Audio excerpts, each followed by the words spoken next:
हरिओम। मैं योगाचार्य मनीष नेगी अपने YouTube channel योगाचार्य Manish Negi में आप सभी का स्वागत करता हूँ। आज की वीडियो का जो हमारा टॉपिक है वो है अपर बैक पेन। जो हमारी कमर होती है उसका जो ऊपर वाला हिस्सा होता है उस पर पेन कैसा रहता है वो आज हम जानेंगे कि पेन क्यों होता है, क्या क्या कारण हो सकते हैं पेन होने के, दर्द होने के, और हम योग अभ्यास के माध्यम से कैसे उन्हें दूर करें। कल की वीडियो आप लोगों ने देखी होगी, मेरे जो लोअर बैक पेन की हमने कल वीडियो बनाई थी।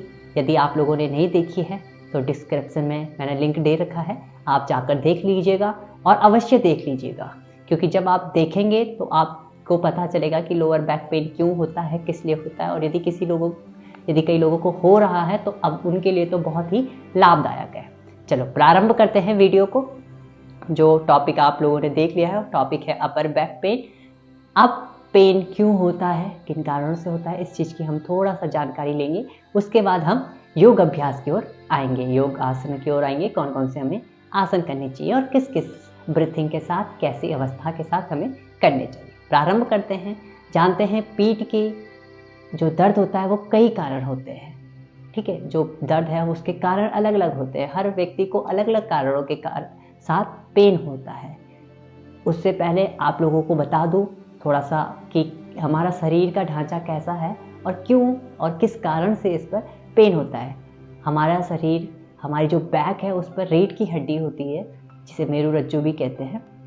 रीढ़ की हड्डी होती है। अब अलग अलग भागों में हमारे बैक को बांटा गया है।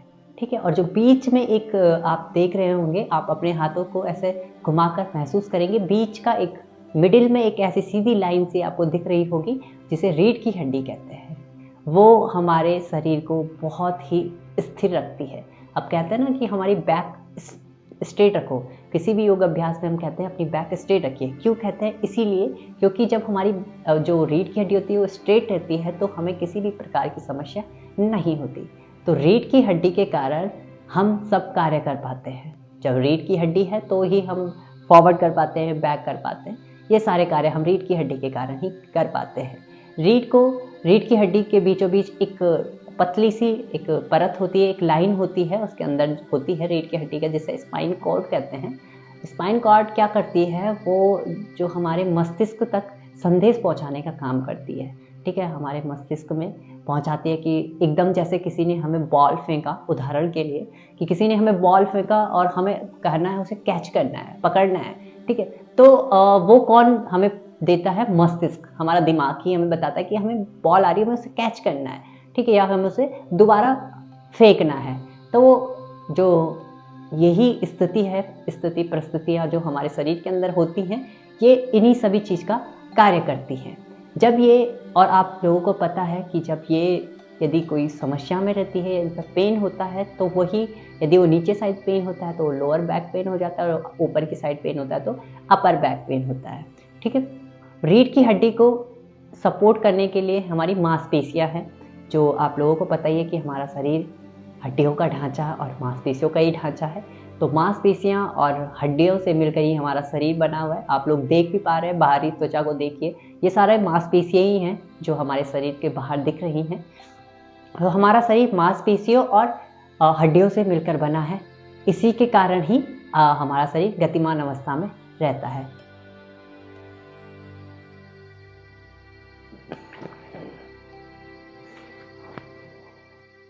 और यही मांसपेशियां हमारे शरीर को मूवमेंट देने के लिए काम आती हैं। मूवमेंट देने के लिए, जैसे हमें कुछ भी कार्य करना हो तो मांसपेशियों के द्वारा ही हम करते हैं। यदि मांसपेशियां होंगी तो हमारा शरीर लचीला होता है और मूवमेंट्स हमारे शरीर पर होते हैं। और इन चीज दोनों को कनेक्ट करने के लिए कनेक्टिव टिश्यू होते हैं, उत्तक हिंदी में कहते हैं। वो कनेक्ट करते हैं हमारी हड्डियों को और मांसपेशियों को, उन्हें कहते हैं कनेक्टिव टिश्यू। ठीक है, वो कनेक्ट करते हैं किसे? हमारी हड्डियों और मांसपेशियों को। जब इनमें चोट लगती है, टिश्यू जब हमारे टूटने लगते हैं तो कई प्रकार का पेन होने लगता है।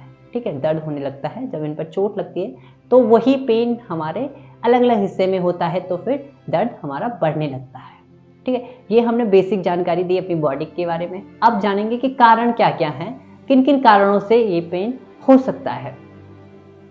एक तो हमारी होती है जो हमारी बैठने की स्थिति होती है, poor posture, poor sitting posture हम जिसे कह सकते हैं। मतलब पुअर से मेरा आशय यह है कि आपका बैठना किस तरीके से, आप पुअर मतलब ये समझ लीजिए कि आपका गलत तरीके से बैठना होता है। कई लोगों को आपने देखा होगा कि आप इस स्थिति में बैठे रहते हैं या इस स्थिति में बैठे रहते हैं, मतलब उनकी बैक एकदम स्ट्रेट नहीं रहती। जब वो स्ट्रेट रहेगी तो वो आपको किसी भी प्रकार का पेन नहीं होगा। अब आपने देखा होगा ऑफिस में जो वर्क करते हैं वो कम से कम 24 घंटे नहीं तो 12 घंटे तो वर्क करते ही करते हैं। प्राइवेट सेक्टर में देखा होगा आपने, तो 12 घंटे वो वर्क कर रहे हैं और ऐसे ही महीनों सालों से करते आ रहे हैं। तो क्या होता है कि इस अवस्था में बैठे बैठे रहने से भी ये पेन हो जाता है। अब क्या करता है वो, ऐसे उनका जो लैपटॉप होता है या कंप्यूटर होता है वो डेस्क के ऊपर लगा रहता है, और डेस्क उनके सामने यदि नहीं है तो, यदि वो स्थिति के सामने है तो देना बेटर। यदि वो नीचे की ओर है तो उन्हें ऐसा आगे की ओर झुकना पड़ता है, और यदि वो आगे की ओर झुकते हैं तो हमारा पेन कहाँ होता है, अपर में, ठीक है, अपर बैक पे। तो ये एक कारण हो सकता है हमारे बैक पेन का। जो कारण है पेन का वो होता है स्पाइनल नर्व्स जो हमारी होती है, जो नर्व्स हमारी होती हैं वो दब जाती है, ठीक है। जब नसें, जिसे हम कहते हैं, जो नसें दब जाती हैं, किसी भी कारणवश वो दब जाती हैं, तो उसके कारण भी यह हमारा पेन होने लगता है। तीसरा हम मान सकते हैं जो स्लिप डिस्क की समस्या लोगों को होती है, वही जो डिस्क होती है वो अपने स्थान से खिसक जाती है, ठीक है। जहाँ पर वो रहती है वो अपने स्थान से दूसरी जगह पर मूवमेंट कर पाती है, तो उसके कारण भी ये समस्या हो जाती है। और ये एक जो लास्ट समस्या है जो कॉमन है, मतलब आजकल यदि आप को फ्रैक्चर, जिसे मैं बोल सकता हूँ कि फ्रैक्चर कॉमन है कि कुछ भी कार्य कर रहे हैं अचानक से फ्रैक्चर हो गई। आपने सुना भी होगा कि उसकी रीढ़ की हड्डी फ्रैक्चर हो गई। मोस्टली लोगों को हो जाता है, वो कभी कोई कहीं से गिर रहा है, कैसे भी मतलब अचानक से कोई एक्सीडेंट हो गया तो फ्रैक्चर हो जाता है। तो ये कुछ कारण होते हैं योगा आपके बैक पेन के, जो अपर बैक पेन है वो इन कारणों से हो सकता है। अब हम जानेंगे कि हम किन किन प्रकार से योगाभ्यास करें जिससे कि आपका जो ये पेन है वो धीरे धीरे गायब हो जाए। एक सलाह देता हूँ आप लोगों को कि नियमित रूप से योगाभ्यास करें, और वो अभ्यास जो आपको लगता है कि मेरे शरीर के लिए अच्छा नहीं है और मैं इसको कर कर थोड़ा सा कंफर्ट फील नहीं कर पा रहा हूँ, थोड़ा सा हल्का दबाव ज़्यादा हो रहा है, तो उसे ना करें। परंतु जिसको लगता है कि यह अभ्यास मेरे लिए बहुत बेटर है और मेरे को रिलीफ मिल रहा है, वो अवश्य ही अपनी दैनिक दिनचर्या में करे। मैं आपको कुछ अभ्यास बताऊंगा, 4 से 5 कुछ अभ्यास बताऊंगा, आप उनको डेली रूटीन में जरूर कीजिए। चलो प्रारंभ करते हैं। आइए मेरे साथ। आपको क्या करना है, धीरे से इस अवस्था में आ जाना है, आरामदायक स्थिति में। वज्रासन में यदि आप बैठ सकते हैं तो बैठ जाइएगा, पूरा रिलैक्स करते हुए। कमर गर्दन को सीधी रखिएगा, क्योंकि हम जो भी योग अभ्यास करते हैं कमर गर्दन हमारी सीधी रहती है। अब आपको क्या करना है, थोड़ा सा बैक बेंडिंग करनी है, अपने दोनों हाथों को पीछे की ओर घुमाना है। इस प्रकार से पीछे रखिएंगे, दोनों हाथों को, फिंगर्स को खोल के रखेंगे। इस अवस्था में हल्का सा आपको अपने थोरैसिक्स को थोड़ा सा घुमाना है, शोल्डर्स को अपने पीछे की ओर रोल बैक करना है और गर्दन को भी पीछे की ओर झुका दीजिएगा। इस अवस्था में आपको थोड़ी देर बने रहना है, क्षमता अनुसार 3 से 5 सेकेंड। धीरे से आपको वापस आ जाना है, स्लोली वापस, हल्का हल्का वापस, दोनों हाथों को घुमाते हुए पुनः अपनी अवस्था में लेके आ जाइए।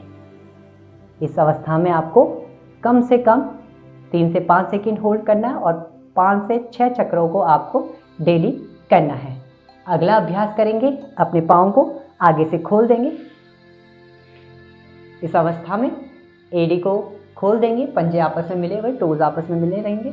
आपको क्या करना है, दोनों हाथों को उठाना है, इनहेल करना है, लंबा गहरा सांस, एक्सेल करते हुए आगे की ओर पूरा झुक जाना है। शशांक आसन में आराम से अपने चिन को नीचे लगाइए। थोरैसिक, जो आपका थोरैसिक रीजन है, आपको उधर से थोड़ा सा ऊपर उठाना है, हल्का हल्का। गुड। पूरा प्रभाव अपर बैक पे आना चाहिए। शोल्डर्स के थोड़ा सा नीचे आपका खिंचाव हो रहा है, आपको महसूस करना है। आप मेरे साथ योग अभ्यास कर रहे हैं, तो आपको महसूस हो रहा होगा हल्का हल्का खिंचाव। थोड़ी देर बने रहें, जितनी देर आप रिलीव कर पाए और रिलैक्स कर पाए आसन के साथ उतनी देर बने रहें। धीरे से आएंगे वापस, धीरे से वापस आएंगे और रिलैक्स करिए। इसे भी आपको 2 से 3 बार करना है, जितना आप इजीली कर पाए। अगले आसन के लिए आपको पिल्लो चाहिए होगा। पिल्लो या आप योगा जो ब्लॉक्स होते हैं उन्हें भी रख सकते हैं। पिल्लो ये है कि आप बिगनर हैं तो आपको चुप है ना, आप इजीली कर पाए, इसीलिए हमने पिल्लो रखा है। आप भी पिल्लो रख सकते हैं और थोड़ा सा बड़ा पिल्लो रखें जिससे कि आपकी गर्दन ऊपर की ओर उठी रहे। और इसी साथ आपको दोनों हाथों को उठाना है। Inhale then exhale. जो पिल्लो है आपकी गर्दन के नीचे होना चाहिए। इस अवस्था में आपकी चिन आपके पिल्लो के साथ होल्ड रहनी चाहिए। दोनों हाथों की फिंगर टिप्स को आपस में मिलाएं और ये धीरे धीरे अपने नेक तक लेके आने का प्रयास करें। इस अवस्था में आपके खिंचाव आ रहा होगा थोरेसिक रीजन पर, आपको होल्ड रखना है। अपर बैक में थोड़ा सा खिंचाव आ रहा होगा, बने रहेंगे पोजीशन के साथ, स्थिति में बने रहेंगे। छोटे छोटे अभ्यास आपके ब्रीथिंग के साथ, नॉर्मल ब्रीथिंग रखें और धीरे से आएंगे वापस, धीरे से वापस आएंगे। इनहेल करते हुए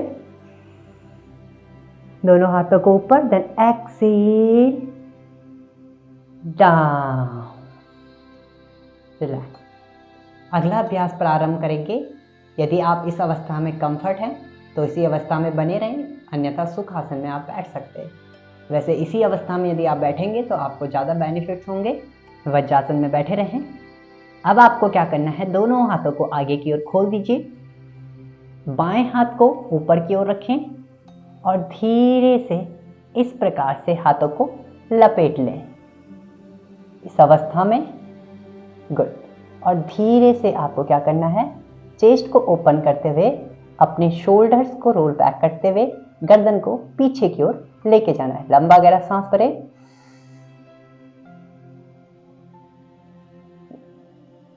इस अवस्था में होल्ड रहें, बने रहें अभ्यास के साथ।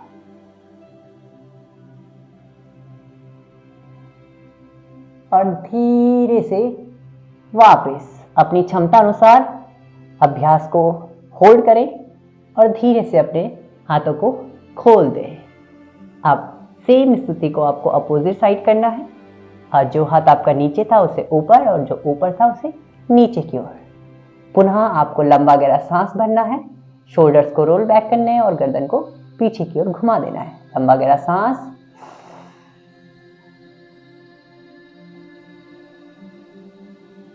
होल्ड करें थोड़ी देर पोजीशन में, बने रहें क्षमता अनुसार और धीरे से आएंगे वापस। दोनों हाथों को खोल दीजिए और धीरे से अपने घुटनों के ऊपर रख लीजिए। इस प्रकार से आपको अभ्यास करना है रोजाना। यदि आप नहीं कर पाते हैं तो हफ्ते में 3 से 4 दिन अवश्य ही अभ्यास को करें। अगले अभ्यास की ओर आएंगे। सेम स्थिति में आपको वज्रासन में बैठे रहना है। बाएं हाथ को घुमाते हुए इनहेल करते हुए पीछे की ओर रखना है। इस प्रकार से दाहिने हाथ को उठाएं, देन एक्सहेल करते हुए आपस में मिलाएं। ये बिगनर के लिए है। फिंगर टिप्स को आपस में टच करवाएं, क्योंकि शुरुआत में आप लोगों को पूरा आप कैच नहीं कर पाओगे दोनों हाथों को, तो आप सिर्फ फिंगर टिप्स को ऐसे कैच कर लें और महसूस करें कि आपके दोनों हाथ एकदम सीधे हों। और जो कर पाएं तो इस प्रकार से पकड़ लें। जिन लोगों को ईजिली आप कैच कर पाएंगे तो अपने फिंगर्स को इस प्रकार कैच कर पाइए और धीरे से अभ्यास के साथ बने रहें। सामान्य ब्रीथिंग,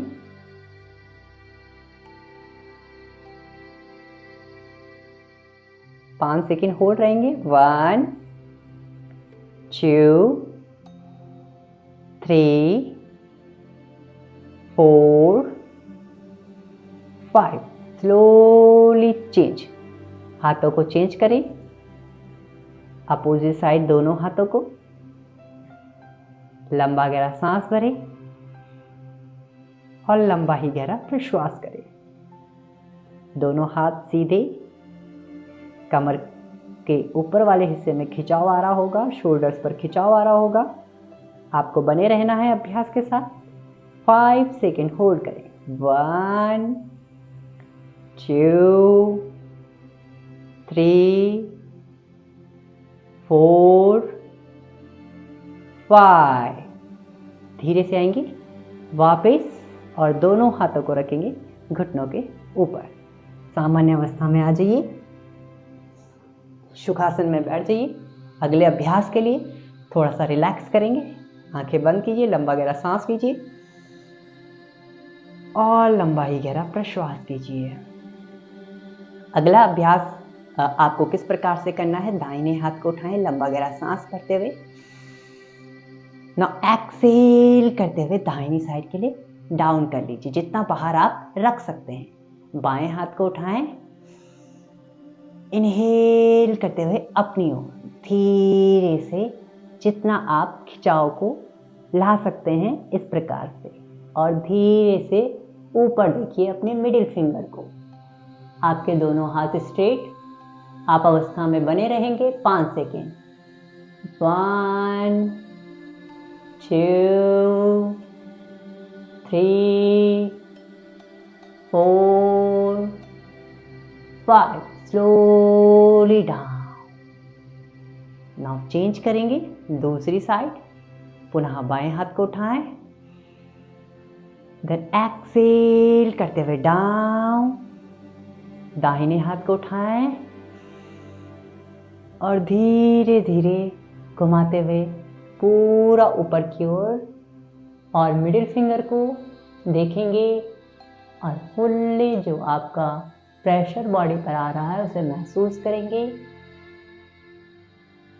5 सेकेंड होल्ड करेंगे। 1 2 3 4 5। धीरे से आएंगे वापस, स्लोली स्लोली कम अप। दोनों हाथों को घुटनों के ऊपर। पुनः एक लंबा गहरा सांस लीजिए और लंबा ही गहरा प्रश्वास कीजिए। आज हमने अपने अपर बैक पेन के बारे में जाना और कुछ योगाभ्यास किए। उम्मीद करता हूँ आप लोगों को वीडियो पसंद आई होगी। यदि वीडियो पसंद आए तो अपने घर वालों के साथ, अपने दोस्तों के साथ शेयर ज़रूर कीजिएगा और अपने फीडबैक हमें ज़रूर दीजिएगा। यदि आपको हमसे कोई टॉपिक पर वीडियो बनानी है तो आप कमेंट कर लीजिएगा, हम अवश्य ही उसको पढ़कर वीडियो ज़रूर बनाएंगे।